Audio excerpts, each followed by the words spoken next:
When I teach folks knots that are important and useful in the field, bowline, Alpine butterfly, and the figure eight, these are all very strong knots with different characteristics. I've got this double figure eight that's very strong, but often hard to untie. I've got this very strong bowline that's extremely easy to untie. And I've got this Alpine butterfly, which provides me a loop in the middle of the rope that's very strong and multi-directional. And so when it comes to knots, what I like to do is pick the ones that have the highest strength rating and the most functionality. And that really boils down all those millions of knots to a few. And for practical purposes, typically what you're looking for is some kind of loop on the end of a rope or a loop in the middle of a rope so that you can tie things to it. The double figure eight's probably the strongest loop that you can put on the end of a line. Depending on the test that was done, these have been shown to be around 75% to 80% of the maximal strength of the cordage that you're putting it into. Now, if you want to learn how to tie these, I just look them up. But I'm talking about usefulness and what to do it for. How you tie it doesn't matter to me.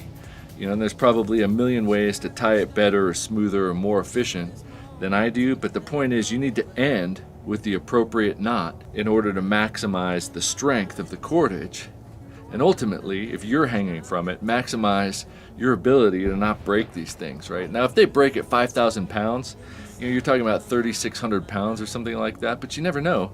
And I think it's a responsible thing to understand what you're doing to the material that you're using for whatever that purpose is. And this figure eight knot is the strongest one that you can put in the end of a rope and maintain the strength integrity of the material that you're tying the knot to.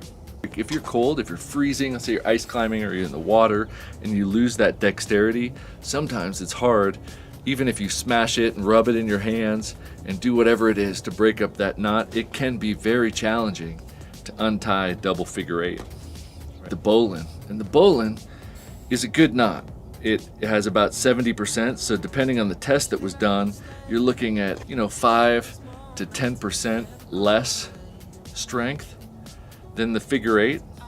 The characteristics that you want to look at with the bowline is that the tail comes on the inside of this circle, right? Then it's done appropriately.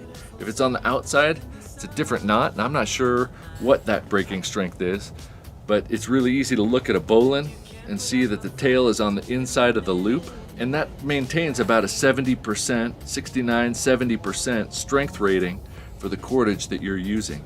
The thing about the bowline is that it's very easy to untie, and that could be a drawback. If you're cold and you need the dexterity of your fingers to do stuff, or you lose the dexterity, you can almost always untie a bowline.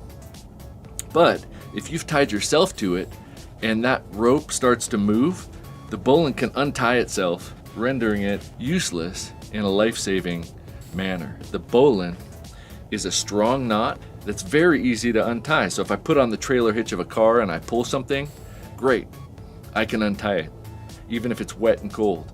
But if that comes under tension, less tension, tension, less tension, tension, all of a sudden I don't have a knot anymore. And that's not something that you're going to get with a figure eight. Sometimes you've got cord and you want to put a loop that's not on the end but still strong.